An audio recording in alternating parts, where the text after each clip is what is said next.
네, 다양한 정보와 다양한 감동이 있습니다. TVU 다정다감입니다. 네, 월요일에는 생생한 건강 정보로 여러분 찾아뵙고 있는데요. 네. 자, 오늘은 지난주에 이어서 중년의 건강 그 두 번째 시간 마련했습니다. 네, 지난주 남편과 아내의 갱년기 이야기를 전해드렸는데요. 네. 중년 여성의 가장 큰 고민이 갱년기라면 말 음. 못할 고민은 바로 이게 아닌가 싶습니다. 네, 오늘은 이 요실금에 관한 정보 전해드릴까 합니다. 자, 곽경진 산부인과 전문의 오늘 함께 자리했습니다. 어서 오세요. 안녕하십니까. 안녕하세요. 네, 어서 오세요. 반갑습니다. 지난주에 이제 갱년기에 대한 이야기를 좀 전해주셨는데요. 음. 갱년기도 그렇고요. 중년 여성들이 주의하고 조심해야 할 질환들이 참 다양한데요. 대표적으로 어떤 것들이 있을까요? 네, 요즘 이제 중년 여성 질환들이 이제 각종 많이 발생하고 있는데 네. 각종 부인암 아시다시피 부인암들이 많이 발생을 하고요. 또 유방암, 또 이제 건강검진이 활성화되면서 이전에서는 알지 못했던 갑상선 암이 또 굉장히 늘어나고 있습니다. 그래서 갑상선 기능 항진증이나 저하증 등이 또 많이 발견이 되고 있고요. 또 여성 호르몬 부족에 의해서 비만이나 고혈압, 골다공증 등이 또 발생을 하게 되겠고, 또 오늘 말씀드릴 주제인 요실금이 되겠습니다. 그래서 네. 과거에는 여성들이 이제 사회적 활동이 많이 없지 않았습니까? 그래서 집안에서만 생활을 하고 뭐 요실금이 좀 생기더라도 집안에서 불편함 없이 생활을 했었는데 네. 요즘은 이제 중년 여성들의 사회 활동이 굉장히 많아지고 각종 모임도 굉장히 많아지고요. 그렇죠. 또 중년 여성들이 취업의 기회도 굉장히 많이 확대되지 않았습니까? 네. 그래서 이제 이런 요실금들이 그런 생활에 방해가 되다 보니까 관심을 많이 가지고 네. 또 치료를 많이 하려고 노력들을 하고 계신 것 같습니다. 네. 네. 이게 요실금이라는 게요. 사실 출산 경험이 있는 여성들에게는 흔한 질병이지만요. 대부분 이걸 방치하다가 병을 키우는 경우가 많이 있다고 합니다. 네, 이게 또 드러내놓고 말하기가 또 좀 그렇다 보니까 결국 네. 이 병을 키우게 될 텐데 어떻습니까? 이게 실제로 숨기시는 경우도 많이 있죠. 어떤가요? 네, 맞습니다. 그 요실금은 글자 그대로 이제 요를 실금한다는, 즉 소변을 자신도 모르게 자각하지 못한 상태에서 봐버린다는 뜻입니다. 그래서 당연히 부끄러울 수밖에 없고요. 또 당황할 수밖에 없게 되고, 또 상대방이나 배우자가 본인을 창피해 여기지 않을까 해서 그런 상의조차 못하는 경우가 많습니다. 그래서 국내에서는 약 250만 명 정도의 요실금 환자가 있다고 하고요. 중년 여성들의 한 20%에서 30%, 또 노인 네. 인구의 한 60% 정도가 요실금을 경험하고 있게 되고요. 굉장히 또 증가 추세를 또 가 늘어나고 있습니다. 또 이제 젊은 여성들의 경우에도 이제 사회 활동이 증가되고 스트레스를 받고 또 불규칙한 식습관, 또 이제 무리한 다이어트, 카페인이나 알코올 섭취가 굉장히 늘어나다 보니까 네. 이런 출산을 경험하지 못한 이제 30대 여성에 있어서도 이런 증가 추세가 있습니다. 따라서 이제 이런 요실금으로 인해서 이제 모임이나 레저 활동을 못 하게 되고 또 네. 직장 생활들이 힘들어짐으로써 또 우울증 같은 것도 생기게 돼서요. 이런 부끄럽거나 수치감이 많이 들기 때문에 남편과도 상의를 못하는 경우가 많습니다. 그래서 실제 치료율을 보면 한 100명 중에 한 2명 정도로 굉장히 낮은 빈도로 치료를 받고 있습니다. 네. 이렇게 이 요실금으로 고생하시는 분들은 약 우리나라에 250만 명이나 되는데 치료를 받으시는 분은 100명 중에 고작 2명이라니 네. 참 정말 쉬쉬하고 소가리만 하시는 분들이 뭐 대부분이라는 거네요. 네. 그러니까 혼자 고민만 하지 마시고 증상을 제대로 알고 적절한 치료를 받을 필요가 있을 것 같습니다. 맞습니다. 요실금의 그 다양한 사례를 통해서 혹시 내 증상은 아닌지 확인해 보시면 좋을 것 같은데요. 차트 보면서 그 각 사례들 살펴보도록 하겠습니다. 네. 네, 제가 외래를 경험하다 보면 크게 이 세 가지 경우로 이제 병원을 방문하게 되시는 경우가 거의 대부분이십니다. 네네. 첫 번째 사례를 보면 이제 50대 주부면 우리나라 이제 평균 폐경 나이가 48세에서 한 56세 정도까지가 됩니다. 그래서 50대 주부면 이제 갱년기를 경험하는 시기인데요. 이때 이제 여성 호르몬 부족에 의해서 이런 관략근이 굉장히 약화가 되게 됩니다. 그래서 크게 웃거나 재채기를 하거나 할 때 소변이 흘러나오게 되죠. 그래서 이제 그런 경우에 굉장히 모임이나 이런 장소에서 이런 경험을 하다 보면 굉장히 당황스럽지 않겠습니까? 그래서 이제 병원을 방문하시는 경우가 있고요. 두 번째는 이제 출산을 경험한 40대입니다. 그래서 네. 아직까지는 폐경은 오지 않았지만 출산이라는 하나의 인자가 이런 회음부 골반 근육을 굉장히 약화시키고요.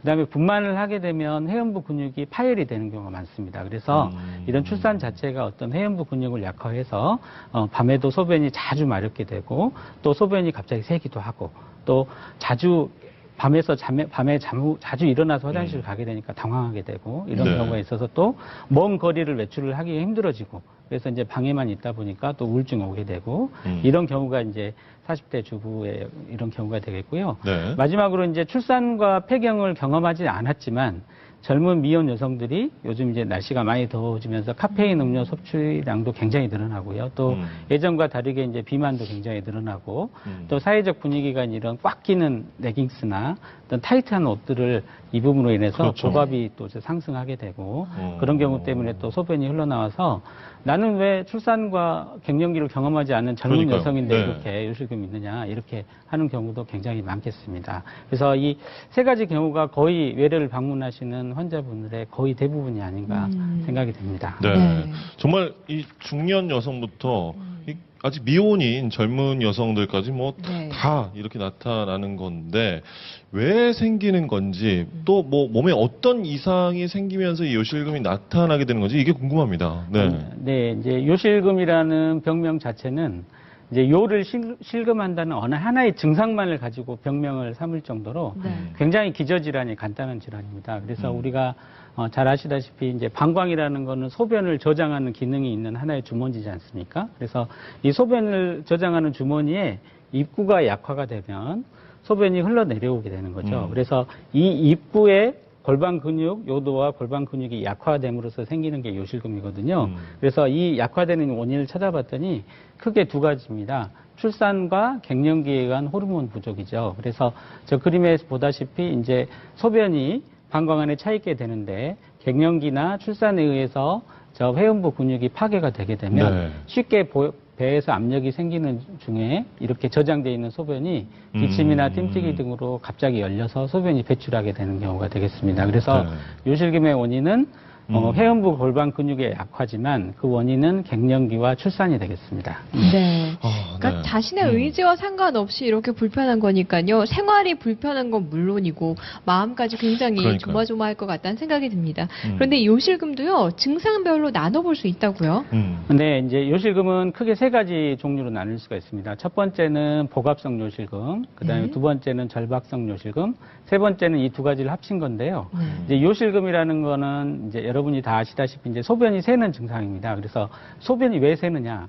이제 배에서 압력이 있을 때, 즉 크게 웃거나 무거운 걸 든다든가 기침을 하는 경우에는 배의 압력이 늘어나지 않겠습니까? 그때 새는 것을 복합성 요실금이라고 하고요. 네. 또 이제 소변이 굉장히 마려울 때가 있습니다. 근데 소변이 굉장히 마려운데 참을 수 있으면 요실금이 아닙니다. 그렇죠. 한데 소변을 참지 못하고 바로 소변이 어. 배출되는 증상이 있을 경우를 우리가 네네. 절박성 요실금이라고 합니다. 네. 또 이제 이런 두 가지를 같이 가지고 있는 거는 혼합 요실금이라고 하고요. 또 이제 이런 복합성 요실금은 한 48%에서 9%, 또 이제 혼합 요실금이 또 굉장히 41% 정도로 많고, 이제 소변이 마려워서 참지 못하게 되는 네네. 이 절박성 요실금은 한 7%에서 8% 정도가 되겠습니다. 그렇군요. 네. 그런데 이제 이 요실금을 그냥 넘기면 또 안 되는 게이 우울증의 위험을 안고 있다는 거거든요. 네. 이 갱년기 역시 뭐 우울증의 위험 안고 있는데 이렇게 중년에 찾아오는 질환들이 보면 좀 우울증과 관련이 있어요. 네. 근데 이제 요실금과 갱년기 자체가 다 노화와 연관이 돼 있는 질환이고요. 네. 이제 이제까지 여성들이 살면서 경험을 못하게 되는 한 번도 겪어보지 못한 증상이기 때문에 굉장히 당황하게 되고요. 또 이제 이런 요실금을 경험하는 연령대가 이미 사회생활을 충분히 하고 있는 연령대입니다. 그래서 이런 것들이 굉장히 사회생활에 방해가 되고 또 이런 것들을 굉장히 수치감을 느끼게 되면 네. 외출이나 사회활동에 급격하게 제한이 돼서 이제 방해만 틀어받게 되고 왜 내가 이런 부끄러운 증상이 생겼는지에 대해서 자학을 하게 되고 그래서 이런 여성성이 떨어졌다는 이런 자신감이 막 떨어지면서 이런 우울증으로 연결되기가 굉장히 쉬운 질환이 되겠습니다. 네, 네. 말씀해 주신 것처럼 이 요실금이라는 게 당장 이렇게 생명에 큰 위협을 주는 거는 분명히 아니지만 뭐 네. 자신감도 저하되고 뭐 수치심도 생기다 보니까 우울증까지 이어질 수 있으니까 이게 참 큰 문제가 분명히 될 겁니다. 네, 또 일상생활도 굉장히 불편하고요. 네. 네, 요실금이니까 어느 정도로 심각하면 병원을 찾아야 되는 건지, 그러니까 조금만 좀 증상이 나타나도 그러네요. 병원을 가야 네, 되는 네. 건지 궁금해하시는 분들이 많이 계십니다. 이게 어떻게 하는 게 좋을까요? 네. 네, 초기에 치료를 하는 것이 가장 중요합니다. 이제 방광의 기능이라는 거는 어차피 연령이 계속 늘어나면서 방광은 약화될 수밖에 없게 되고요. 또 방광의 기능이라는 것은 시간이 흐를수록 더 심해질 수밖에 없는 기능입니다. 따라서 아까 말씀드렸던 복합성 요실금, 즉 기침이나 줄넘기, 웃음을 했을 때 새는 복합성 요실금을 가진 경우에는 시간이 지난다고 더 좋아지지 않고 또 약물 치료로서도 또 잘 해결이 되지 않기 때문에 네, 네. 즉각 내원을 하셔서 치료를 받는 게 좋고요. 또 소변을 참지 못하게 되는, 근데 마렵다는 생각이 들 때 화장실을 바로 가야 되는 그런 증상들이 생기면 네. 또 치료를 하지 않으면 방금 말씀드린 이런 절박성 요실금으로 연결될 수 있기 때문에 꼭 내원을 하셔서 치료를 하시는 게 좋겠습니다. 네.